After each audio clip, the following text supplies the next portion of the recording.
Welcome to show, I can't remember what number it is, but we are joined in the shed shop with Mr. Alex Churton, aka Uncle Mic Nitro, and Ryan McMahon.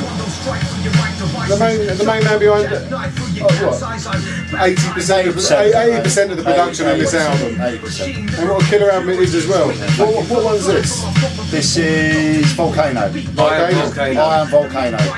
He is ready to blow, bless him. There you go. Anyhow. Yes. Ready to blow. No, but I mean the production on this is insane. It's such a it's a brilliant selling, brilliant sounding album. But anyway, so what we're going to do, we're going to have a little chat with this little fellow here about his have a brief chat. A brief chat about the album and how he got into it and all that sort of stuff. And so let's do that right now. So what should I call you? Alex or Uncle Mike? Uncle Michael? I'd like to be called Uncle Microphone Nitroglycerin. In full every time. And there you go. So here we go, folks. This is Uncle Michael Nitro Glycerin Uncle Chat. Slightly smoother, please. Sorry. Anyway, welcome to the shed shop. Alex is fine. Yeah. Not even called Mike. No, I know that. You're called Alex. Which is weird. Anyway, French people. Here we go. We've got this rather wonderful album that's been out now for about, what, a month now? It's been out for 3 weeks. 3 weeks? 3 weeks. 3 that's weeks. Ryan, by the way, just in case you can't see it. Ryan is here as well, but you would have seen him before this. Okay, so ignore that. Yes, it's been 3 weeks, I guess. Then it's doing well. Yeah, there's only about 40 copies left, I think. Oh, really? As it stands now, yeah. It broke even overnight, like from what it was, which is actually good. Yeah, totally. In this industry that we're in, that's not sort of like diamond encrusted, but it's done. Yeah, totally. I mean, in regards to sort of like the stuff, I mean, Beeline seems to be churning out an awful lot of excellent stuff as well, and especially this one. Yeah, this seems to be the the top of the iceberg, isn't it? This one. Exactly. It's a great platform to be on. So I'm privileged to kind of be, working with those guys. They took a bit of a punt on me doing stuff because obviously I'd had stuff before with the Dark Craftsman, but that was a long time ago. I think that album came out like 2005 or whatever. So you're looking at 12 years ago before something. So apart from having a couple of tracks here and there, this is nobody knows me. So let's roll back the time. Nicely linked. Yeah, totally. Cheers. In regards to, I mean, so you're from the South Coast originally, or? Well, technically, yeah. I was born in Devon, in Exeter. Right. Okay. As all hip hop heads are, of course. Apparently, boogie down Devon. Yeah, it's amazing when you sort of find out, like you're speaking to people as you get older, and you find out that actually specific was actually from. So exactly. That's the funny thing when we can't. Obviously, that's not the first thing you don't go. I've got some music. Do you want to hear it? By the way, I'm from Exeter. Yeah. Go, really? That's all right. So like as you kind of go. Oh, you must be good then. Yeah. Yeah, you've got to be. I think is Roller. Or there's quite a few people that are kind of like southwest. Well, I mean, Southwest in itself seems to have a really very healthy scene going on, doesn't it? And has done for a few years now. Yeah, I like Bristol. Yeah, so from there, and then but only for a few years, and then I moved up to Southampton with my mum when I was like about 7, 8. So so I've been Southampton for all my life, 15 years. So what was the? Yeah, right. Hey, there he is, mouse boy. So what? You're 23? Yeah, right. Whatever. So how did you get started into in the hip hop stuff? Because you've been doing it for quite a few years. I mean, Thanks, Chris. Yes, I have. No, but I've heard some of the early 12s as well. And, in fact, I've got a couple of them. Dotted about it for sale, $4.99. No, they're at home. They're in the collection. I probably like a lot of people from my era got into it from like. I don't know, listening to I probably got into it initially from breakdancing. That's where it was. Not that I was good at breakdancing, but I think a lot of little kids from my era were just used to like it and like the fashion. So for me, probably initially it was breakdance and the fashion, looking at Nike Windrunners and other Windrunners. But no, the Nike was I was a big fan of Nike, so I like the Windrunners and like Air Force Ones and Terminators and tracksuits. And I used to have an aunt that worked in an outlet factory, and I used to get lots of Nike gear and was watching the breakdance movies and things like that. Sure. And then I guess from that, I then got into the music that was then obviously the backdrop for what we know as hip hop. Yes, and so I was into that. So that just took me on. I mean, as we were just discussing before the interview started, just whatever people think of it, the breakdance soundtracks for me, I hold in high esteem not just because I like them musically, but just nostalgia and things like that. And that's what kind of got me into it. And then further from that, I started listening to. I had a couple of friends, specifically Luke Quinn, who was cold-blooded rhymer featuring on Fukushima, who was also later on in the Dark Craftsman with me. I used to go to school with his brother. His brother had demo tapes of his brother Luke, and I used to steal them and just listen to them. And Luke was the illest rapper back in the day. He really was. He was incredible. He was. What sort of point did you get into it yourself in regards to what sort of time? Quite early. I mean, I was. Were we talking late 80s or early 90s? I started listening to hip hop when I was like seven, and I remember buying like 7 inches, or getting my mum to buy them. Getting her to buy me like Mantronic's bassline, or getting like Fat Boys for White Power, but on the beats I was crushing. Exactly, which was a good track.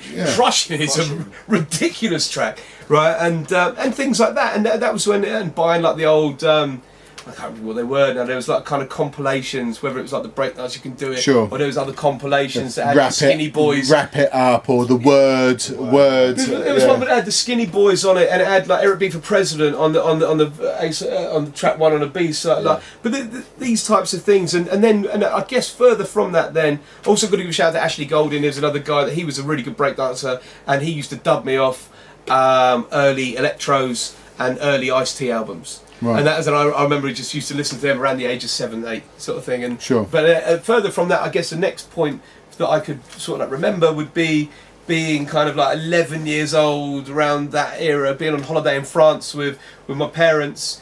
I think this was before my brothers were born, but like kind of I was listening to a lot of Rakim.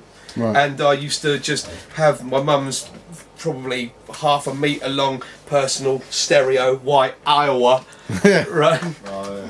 Big, very slick. You hardly notice it. It was like a big butt plug. Oh mate, you couldn't notice it. White. And it'd be, and I used to listen to like tapes of Rakim stuff, and I remember writing the lyrics down so I'd be listening to it. Rewind, pause, stop, writing the lyrics down to Follow the Leader, and things like that. And that's probably my first kind of thing into how I started rapping. Really, was just learning those lyrics back and writing and trying to understand what was being said and going back and that. So at this point, we're talking probably early 90s that you decided then I want to be an MC. 76 plus 12, 88. 88, right? Okay. So, and at this point, you wanted to be an MC. There's a nice. Yeah. There's a story I tell that when I think I was probably 14 at school in English, and I think his name was Mr. Hunter. Mr. Hunter? Might be making that up, not sure. It sounds good. He gave that kind of like, so what do you want to do when you grow up sort of thing, and I remember clearly saying I want to be a rapper.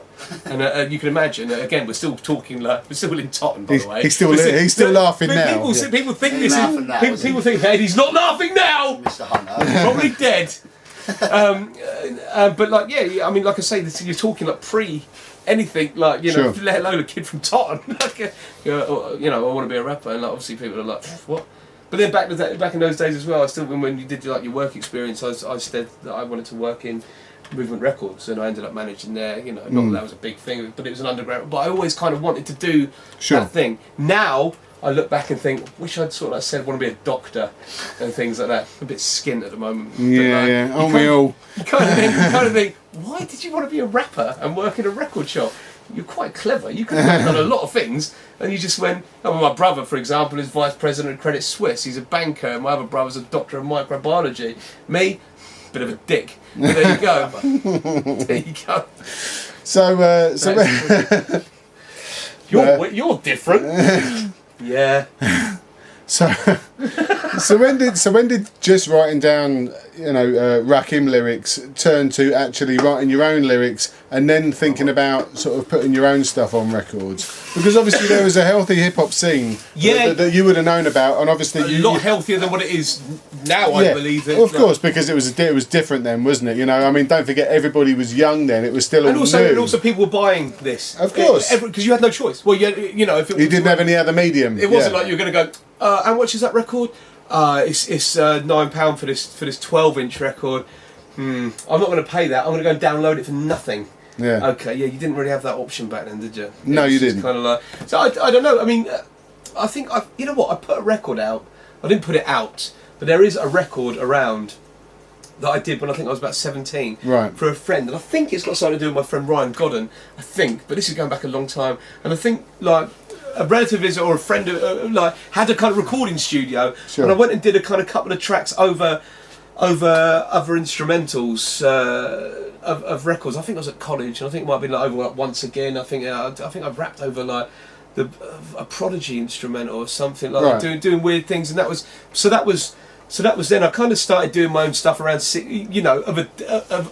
a standard that wasn't absolutely ridiculously bugs. When I was younger and you're writing stuff, I was really terrible. I mean, some people might think I'm terrible now. Fair play, that's cool. That's opinions. But trust me when I say that. If you think I'm bad now, you should see what I was like when I was 15. Really shit. American accent. You know what? I'll be honest with you. When I did the Dark Craftsman stuff, I wouldn't say American. It wasn't an American accent. But my who did you do those with? I did it with a guy called Feature Cast. He was a producer. Right. Feature Cast, a guy called Lee Mintram, who's really good, by the way. He's a really good. I mean, we're all digressing all over the place here, but let's. I have to say this is not your ordinary interview, folks. But so Lee Mintram is dope. Remember when iPods first come out and they were doing those adverts, and I think you had Coldplay do an advert. Black Eyed Peas did an advert, U2 did an advert, and he did the other one. And this is another geezer from Woolston in Southampton, and he was a producer of the Dark Craftsman. He's a very good producer. Yeah, that's what musically the Dark Craftsman album is incredible. I would always say that. Lyrically, whatever, because like I said, I was a bit young. I didn't know what I was doing. I'm rapping about machines. Yeah, I want to be a robot. Watch out! And it's like, okay, cool. We're scared of you. You're a weird robot rapper. Whatever, but he was doing this, and we were initially talking with Catskills Records, right, about doing because I sent out this, which was more of a break sort of label, wasn't it? This is the thing, Chris. They were talking about doing the album, and we sent out demos to a few people, Sun Records and Big Dada, people like that. Around that era, right? I sent to Catskills, and Catskills phoned me up because I had the contact. I was a kind of spokesperson. Funnily enough, right? They were like, "Oh right, we like your album. We'd like to do, possibly talk about doing half vocal, half instrumental album." And I was kind of like, I spoke with Lee about it, Lee Mincham, the producer, and I was like, I kind of don't really want to do that. And this album isn't that.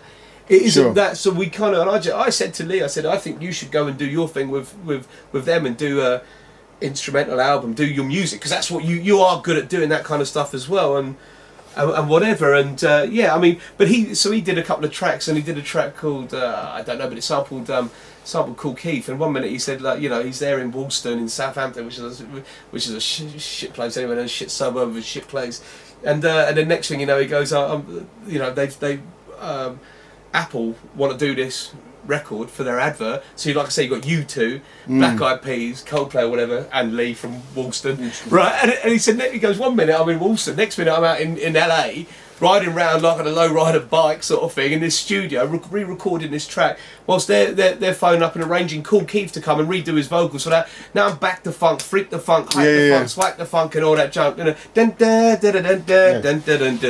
Was that track, and they're flying him out because I think it was Profile. Who was it? Where did Ultra Mags come out on?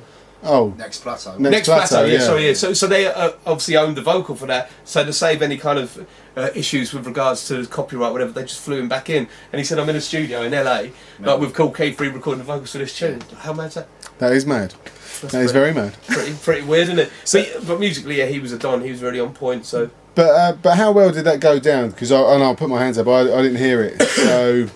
What the album? Yeah. Do you know what the album kind of got greeted well. I don't speak to many people that say that they didn't like it. I like. I mean, it's a Scottish label, wasn't it? Drop Zone. It come out of Drop Zone, but I'll tell you, here's another mad story. Settle in, Ryan. Right, yeah. here's another. So, we're in for the long haul, folks. Yeah, sorry, this is going to be a 14-hour interview, but here's a good anecdote. I'm an anecdotalist. Got a few stories. So I was due to be doing a track with Bose and Conscious. And Conscious is this producer from Scotland who's really good, and Bose was going to be rapping on it, and Conscious was as well because he does both. And Conscious is the son of Mr. Defy, who Mr. Defy, Mr. Bose were Two-Tone Committee. Sure. Back in the day, well they still are. They're still the same people. And Bose, me and Bose were speaking, and then he introduced us over sort of like Facebook and said like this is Conscious, you know, Alex, Uncle Mic, we're going to be trying to do this track. It never happened, but anyway. So me and Conscious were talking. I said nice to meet you, mate. You know, really good. You know, looking forward to doing this track. You know, it's a pleasure. I used to listen to your dad's music, being Two-Tone Committee. I remember being out like on a ski trip in France, and I was like, I don't know, maybe 14, listening to Pete Tong's rap selection like on Radio 1 which was prior to Tim Westwood, and listening to, because Pete Tong don't get enough credit, I don't think, because it was Jeff Young. But I used to listen to like a lot of tracks, like whoever, but the Blade tracks, like Two-Tone Committee on Radio 1 at the time. Like, that was the thing. Living in Southampton, we couldn't. Obviously, you're not in the London area, so we couldn't listen to Westwood or Capital Radio. Not really. Yeah. So you had other means of having to sort of get Jeff your Young fix. on a Friday night, wasn't it? And then it was Pete Tong. But anyway, just to finish, so Pete Tong, like, so I was listening to that, and I just said I used to listen to Tristan you B. used to listen to your dad, like, and I was a big fan of Two-Tone Committee, and he said, he goes, mate, no, seriously, he goes, the pleasure's mine. He goes, because that Dark Craftsman album that you did got me through college, and I was like, well, how mad is that? So you talk about generations, and I was listening as a youth, I was listening to his stuff come through, well, as a kid listening to Two-Tone Committee. And then years on, he's there turning around and going, well, your album I listened to, we got us from college and we listened to it. And I was like, mad. So that's just reference back to what you said about the Dark Craftsman, how did it go down? It's a weird one. Like I say, musically, it's unbelievable. It's filmic. It sounds like a film score. Okay. It's ridiculous. There's some tracks on there that are really incredible. But lyrically, like I say, what do I say? It's. But I suppose you grow as an artist in regards to what you talk about in your lyrics. This album, anyway. I've got things to talk about. And we will get onto that in No, due I course. don't mean to cut that. I just mean this album. I had things to talk about. That album, I was a space wizard. Yeah, sure. But there was quite a long time between obviously that and this album, wasn't there? In regards to Space Wizard. Yes, there was. Yeah, ages. Yeah, because any reason? I just gave it up. I just lost interest. I still worked on music. I was, I started songwriting and I was working with other things. I worked with Pete Dever from Artful Dodger, and we were doing stuff. And I enjoy music. I'm not going to be an idiot about it. I'm not going to sit here and go, oh, I wrote songs. I like writing words. Sure. I like rhythm. I like words. I like poetry. I like music. I like working on stuff. Just because I don't have to write a 120 mile an hour, rap about being a space wizard doesn't mean that I don't like, music. So I went and did that, and I signed to Sony ATV as a songwriter, which is quite cool because that was the label that was set up by Sony and Michael Jackson. So you're in good stead there doing that, and I signed a 5-year deal with them songwriting. But the thing was, is I kind of got to that stage and I wasn't really interested in it. I got to a stage and I was like, a couple of things went a bit wonky, and I was like, I'm not really interested. I like making Space Wizard records. No, but I like making hip hop records. Sure. And that's what I like writing, and I never stopped rapping. I kind of kept sort of rhyming, and I kept doing things, and I kept doing freestyles on recording it to my laptop and chucking it up there. And this was quite a long time. You're talking years ago. It wasn't quite on vogue to do that when I started doing it. I'm not saying I invented it, but I remember that the early ones I did got hundreds and hundreds of likes. Nowadays, people are you're so used to seeing people chat shit to a camera and talk to us and go, hey, look, I'm crazy and I'm weird. And it's like, and people kind of go, oh, yes. I've been doing it for 5 years, yeah. But there you go. Yeah. I mean, the first ones, I'm not, whether it's 7-8 years ago that I was doing. So it's a long time ago. And although it doesn't seem that long ago, does it? Facebook videos. Yeah, yeah, I remember. It's a long time. But that's what I mean, because I just used to get up there and just probably might have been a little bit of assisted with like maybe some alcohol and some social scaffolding. Yeah. So Saturday morning, 4 o'clock in the morning. Get a little notification. Alex tagged you in a video. What's this? But that's where it all came from. And then like on one particular video, like I've got like I think it Mellow Bows and Ice Ski and people that I used to know and used to look up to, used to respect, like, and they were saying you should get all within one thing. We were like, you should get this recorded, you should do this, you should get back into it and do some more stuff and get this stuff out there. And I was like, cool, yeah, all right, let's talk about it. And then one thing led to another. I started working with Chibo prior to working back with Ryan and a guy called Ollie Chibo, not Ollie Tiba, Ollie Chibo from Bournemouth now. And that's when I made One. Yeah, he produced One. He produced One, which is you played on your show before. Sure, yeah. And that and then off the back of that, then met up with Simon off the back of it, and the rest is. So how long ago did you sort of get involved in the whole Beeline records? I'm trying to remember exactly how it happened. I think what happened was I was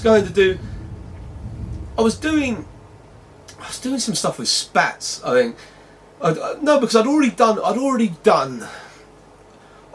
One, and I did a couple other tracks. One track called Rorschach Temper, which I might try and put on the next album if I do a next album, because it's a good track. So he says himself. And I'd done that, and Spats got hold of me, and we were talking about doing stuff, which is funny because I had a kind of link with Spats because I'd already the original Dark Craftsman stuff was on UK Rap Records, which was done by Halo from TCM as well. Mind, yeah. And then so there was already a link there, and I kind of started doing these. Spats wanted to kind of like release the tracks I was doing, and then he got me involved in his album, and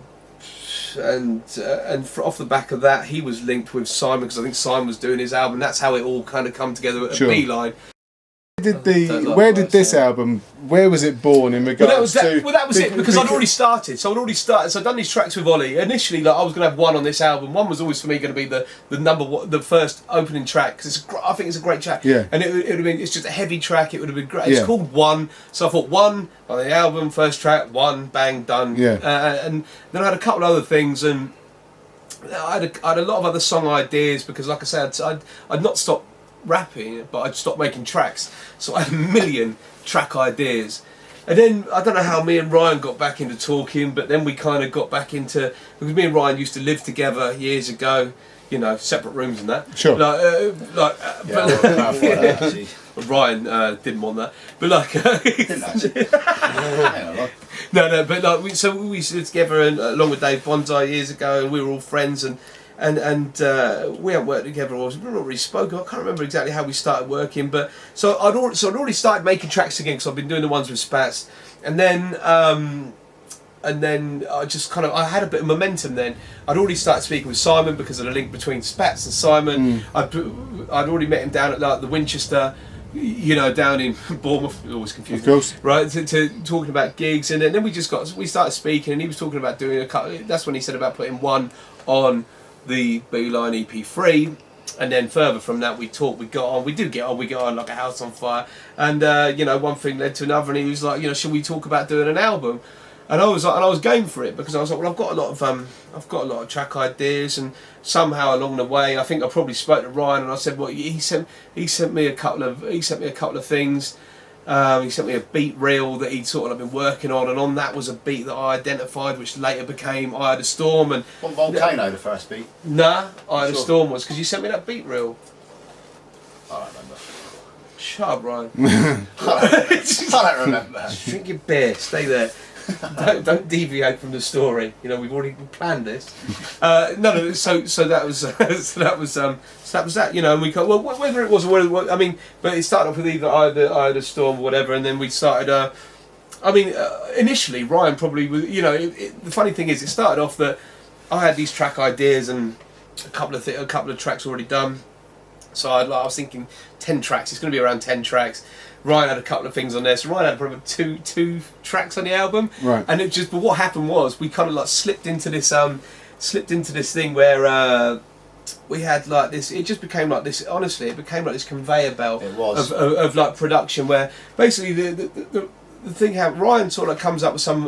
Either I've got a kind of like ideas already, or Ryan's got some beat ideas. So Ryan puts together the beats, the bones, the idea, the backbone of the track, sort of thing. Then fires it over to me, and then I'm like, right, cool. So he'll send me over, I don't know, 3 things. I'll use 1 or whatever, or there'll be something I'll go, use that, bang, bang, bang. I'll write it or I'll have something lying around, put it together, then take it into the studio with Ollie. We put some whistles and bells on it, fire it over to Tones. Tones does little scratchy pops on it, and then we come back and we're like that, bang, done. And it was like, honestly, it was like that. We had I Am Volcano, I Heard a Storm, Fukushima, like all these tracks are just coming back, and mate, it was like a conveyor belt. And Ryan would, I'd always wind him up, something like that, and he'd like text me. I'd go into the studio to record the track, and I'd turn around to him, and he'd be like, how's it going? I'd go, mate, it's just not working. It's just not working, really. Such a prick. It's just not, mate.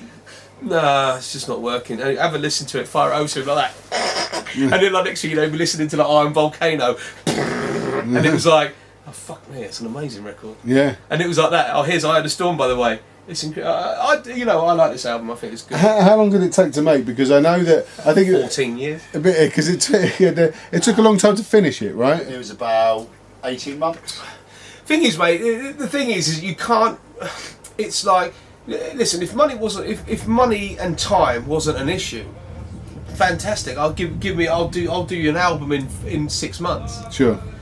But I've got a family, I've got a business to run, I've got other things to do, and like it's like this does make me laugh. Like when people turn around and go, oh, I want to do this and I want to do that, and I want to, I just haven't had the breaks. It's like breaks. It's like I've spent $1,000 making this album, along with living with a family, running a business, finishing work at 6, taking care of some family, getting in the studio at 7, not getting back at 11, or getting in there at Sunday.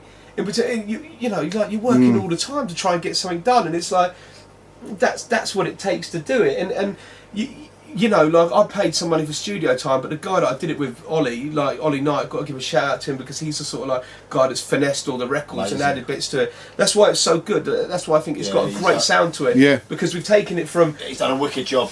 If it had just been me and Ryan, don't get me wrong, the album would have been okay, but it would have sounded rougher. Yeah. But then the work that we did from me and him to then me and Ollie to go forward, like it's just taking it from there to there, and that section there is what a lot of people don't do. That is the section what a lot of people don't do, and it's not because it's not a diss. It's just the album was mastered. It's fucking unbelievable, wasn't it? Well, it's mixed the way that it's mixed and the way that it's just done. But me and Ollie used to work on pop records. We used to work songwriting and making stuff, so we understand arrangement and levels and mix and sonics and things like that. So but a lot of UK hip hop, not always, but it used to be worse back in the day. Do you remember like how things were mixed badly?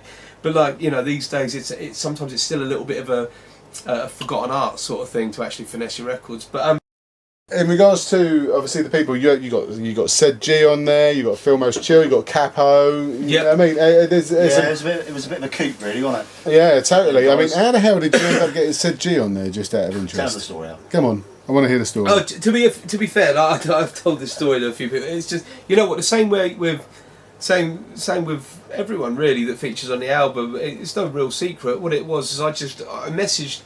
Especially with Said G, Capo, Phil Most Chill, I just messaged them and I just said, look, would you consider, featuring on the album sort of thing? They all said no. Really? Yeah.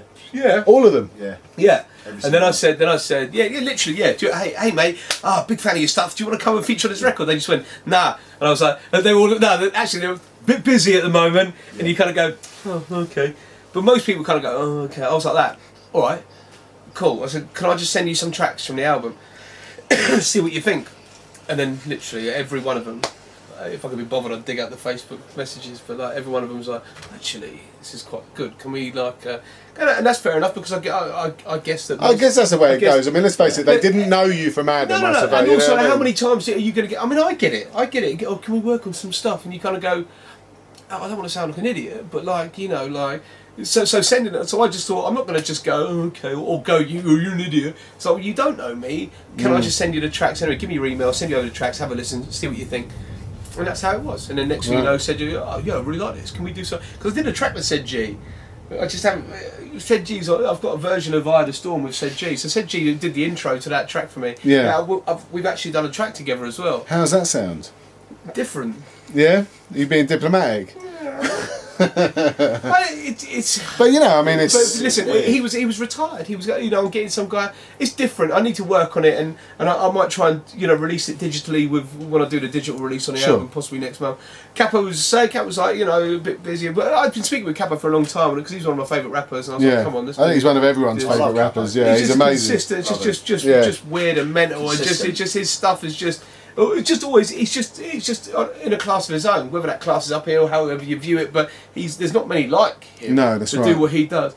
And I like the way he stays fresh and he kind of comes up, but he doesn't really change that much of what he does. Yeah, weird. And same with Phil Most Chill, I suppose, to a certain degree as well, but obviously... Phil Most Chill is amazing. He's just come like, he started off in the same way, I'm not sure, a bit busy, sent him stuff, I really like this, can I do this track? And he did Mind State Krakatoa, which I like because it was a different tempo to what the kind of stuff that he's normally used to. Exactly, yeah. And I don't hear him on growler, wasn't it? It's true. Yeah. but I don't hear him do that kind of stuff. And so it was an amazing thing to get Capo and Phil Most Chill on that track. And obviously Chrome as well. Chrome and Q. Label mate. Yeah. I mean, Q Rock was. Getting Q Rock on that track for me was. I mean, that's one of the maddest things for me because Q Rock was my favourite rapper. Sure. So like, you know, going back a few years, you know, like when I was listening to stuff, like, you know, I was, you know, Gunshot. You know, I love Gunshot, but Son of Noise for me were. And I think it's probably a bit more reflective to how I am now. Like, you know, Gunshot were hard, like they were hard, the early stuff. But Son of Noise had something a bit different to them. They were kind of like, they were hard, but they still had they had a bit more funk. Yes, there was a bit more funk in Son of Noise. But that album wasn't quite so. It wasn't just so industrial, should we say, as Gunshot. Yes, there wasn't so much. Yeah, exactly. Yeah, and I think that he was my favourite rapper. So to get him, and I always joke with him that, like, you know, because he's happy with, you know, how the record sounds, and I'm mega happy how things are. And I always kind of like joke with him saying I begged him for 2 years to get on the record, but it was amazing. You know, like I just used to say to him, "Come on." And you got to remember that I got that record done before R.I.P. come out.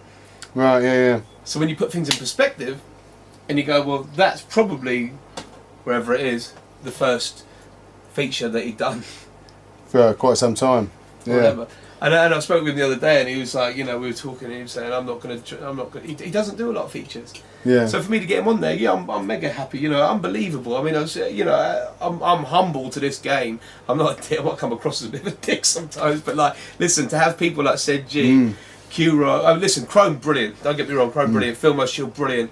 But Said G, Q Rock, Capo. You know, those guys are people that I've been into for a long time. And you know, one of my favourite records is Delta Force 2. Yeah.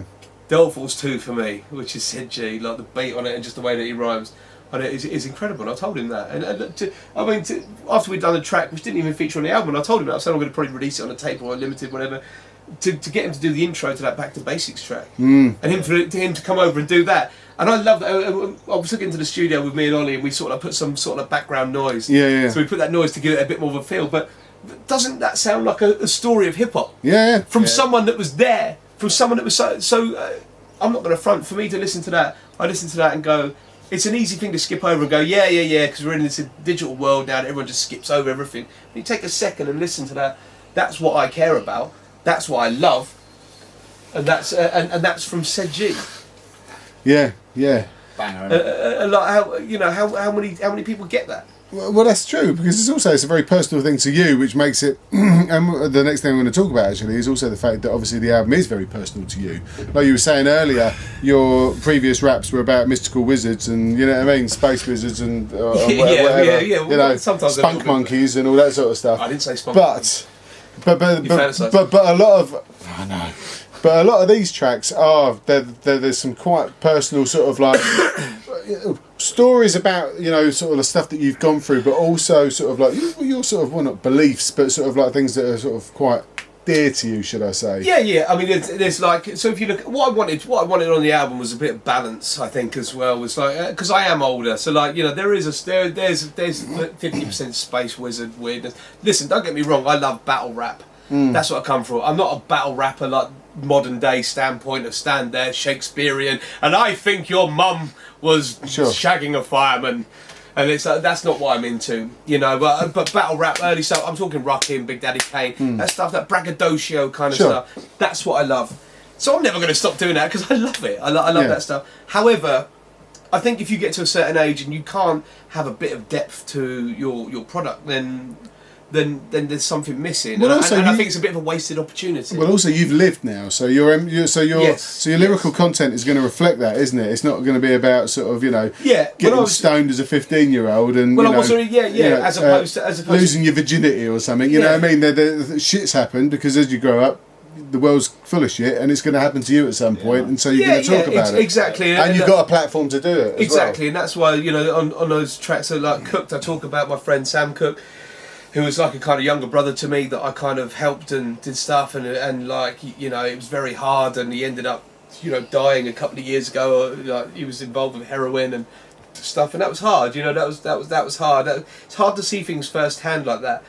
And I hadn't experienced anything like that as a dark craftsman stuff. Like I say, it was a space wizard. You go from space wizards to someone dying who's very close to you, and of something that's very kind of taboo, and it's like it's pretty deep. So I wrote that, and I mean that was tricky. We lived together. I sort of like I helped him out, sort of thing, and just things went a lot wonky and just went wrong. But and then you've got things like Work It Out. Work it out, which is like, and that's true, and I kind of get a bit sick and tired of people like online talking just absolute yang about nothing, and that's why it says, the lyric on there that I like so much is it says close friends turn to ghosts and post social, act global, for God's sake they're barely local. And I like that because that kind of sums up so many people. Sure. And I think, and I don't just mean that from me hating it. I think it's a bad example to set to youth coming up to idolise a fantasy digital existence as opposed to real life. Go and be an electrician and respect people and enjoy something creative. Don't idolise people. Don't worship false idols. Sadly, John Dyer, by the way, did all of this. By the way, there's lots of different references on this. People might be wondering about why there's... we did question it. Why there's Gizmo there. Yeah, Gizmo. The reason is because all this is stuff based on lyrics that were from the album. Oh, right. That is from a track called Rehab that didn't make the album because I had to choose between a couple of tracks. Rehab, I love the track. And I feel Most Chill was saying that Rehab should be on the album. Rick Walker, also graph writer. Don't know what I'm doing there. He loved that track as well, so I've got to give him a shout out for loving that track. But it just didn't make it. So people will go, "Why is that on there?" And you kind of go, "There is now literally no relevance to that being on there now." Yeah, we did. Did you see Jean-Claude Van Damme? Yeah, Van Damme down the bottom there. Right. Cover, right. But I love it because initially. My idea was to just... I was going to do it myself. I was going to do like a kind of Sgt. Pepper's collage, and I was going to do it and just put lots and lots of stuff over it and get the depth. But I just didn't... Trying to finish it and do everything else, I just didn't have the time. Sure. So I spoke with John, and John kind of took my idea, and that's why that's my head there, and that's the idea. So I like what he's done with it. It's brilliant, yeah, really good. Peter Pan. Right, and so that's that, and then this is done by my friend Ricky Tart. This is an actual piece of art, by the way. It's not done Photoshop. It was actually done by photos and then just spread out, and then a photo of the artwork was done. A lot of the tracks that didn't make it, are they going to appear at some point? Well, like I say, I might do another album. I might do an EP. I don't know. The thing is, with doing another album, you're going to want new stuff, not stuff that you've already sort of made. This is the problem, because that's the way your mind works. But the problem, and this takes you full circle. But what about sort of I mean, everyone's putting out a 7-inch single. Are you thinking of maybe putting some of those like Rehab and stuff out on 7s and stuff like that, or possibly That's a good idea, actually. Yeah. Well, no, because the thing is, I've got tracks like. Just to show you, look. So I'll show you. No, I'll show you. Live. I'll show you. No. No, it's not that. Look. So here's if I go to. So look. So this is stuff already. Look. Right. New album. Right. So these are ideas that are already either tracks that are finished, or ideas that I've got for the new album. Hence new album. Right. So you can see how many there are there. So I'm kind of like in the position where. In the similar position to what it was in the first place, sure. Where you kind of go, we start it off, we've got a couple I've got the body of the album, which then completely changes over the course of a year when he gets his arse in gear and goes, oh, here's some new beats, and a couple other people go, oh, here you go, next thing you know, he's got 70% of the album, got 3 other beats, and you've got like an album's worth. Yeah.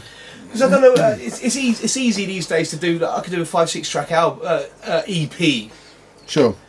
And that'll sell as many as a album, probably for the same money.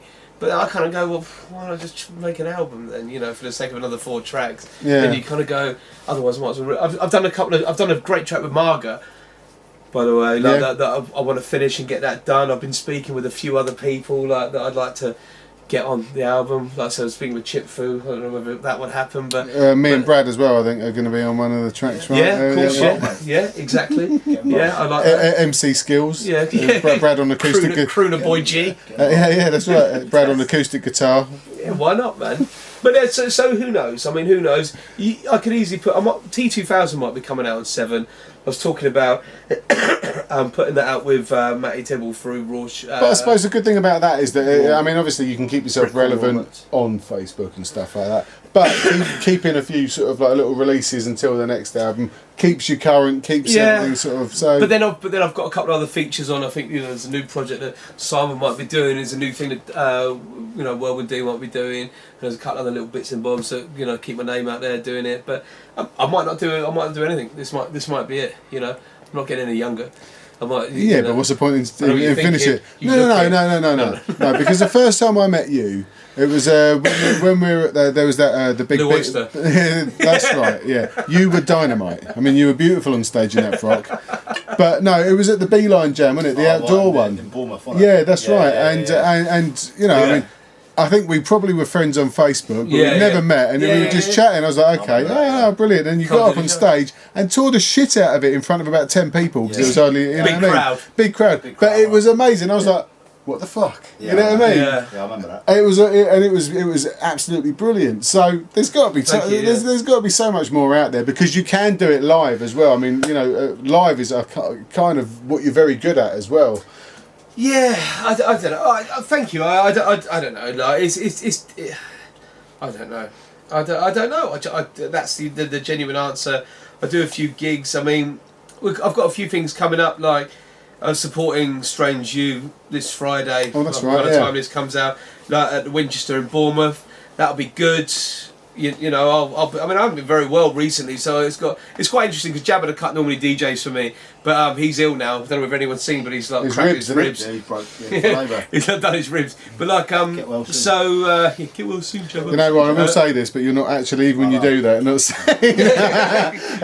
but he's so I've got Brent from Aqua Sky DJ for me, and I think Neil and Flapper scratching as well. So I've got them doing it. So now I need to rehearse a bit and get on point for that. But I don't know, mate. I don't know. It's like one of those things, isn't it? We've got a gig coming up in Newcastle coming up with the Bridge thing with John Dyer. And I've got a gig coming up soon with Specific in Kent somewhere. All right, well, cheers for coming in and having a chat. No, thank you. High five. High five. Space Rangers. Space Rangers. That's right. Space Wizards. And let's have a listen to a bit more of this cracking album. Cheers for that. Hey, no worries, Chris. Yeah, well, you're obviously just as worn out as I was actually interviewing him. But there you go. Yeah, that's right. No, cheers for that. No, wicked for making the 6 hours trip down here from Boogie Down Southampton. 1 hour trip, 5 hour interview. Yeah, that's right. Exactly. One question. No, cheers, fellas. It's always a pleasure. And this is mine's probably one of my favourites on the album actually, and it's amazing. Obviously you've got Fillmore Chill on here and Capo as well. Yeah. And you produced this one as well. I did, I produced this one. Yeah. Ryan actually did say, don't ask him what the samples are, so I won't. I think it was off a 50p church record. Oh really? Yeah, it was like a charity dig in Oxfam or whatever. Oh nice. Yeah, so excellent. Yeah, nice. So, there you go. So it's in store here. You can buy that for $17.99. Yeah, that's right. It's gone up the price, exactly. £20. No, that's house. That's house. Yeah, something like that. Anyway, but you're actually playing out this Friday, right? Yeah, this Friday up at the Winchester in Bournemouth. Don't get it wrong round the other way. No. Otherwise you won't get to see it. With Strange You, obviously from High Focus, so that'll be good. Got some other things coming up, like the Bridge thing in Newcastle, and something else specific in Kent somewhere. Cool. So yeah, that's all good. I think, and yeah, doing another. I think we're doing Itch FM as well with Senior Tough Cut with Ollie Tough Cut up. I think on the 5th of March as well. So yeah. Oh, nice, excellent. Oh well, cheers for coming in, fellas. 3-way, 5-way, 6. Yeah, let's Big up to Family Inc. by the way as well. Boscombe, Bournemouth, all my people down there. Rudy and Zach. Get well soon, Zach. Cool. Big up. All right. See you later. Peace. Cheers.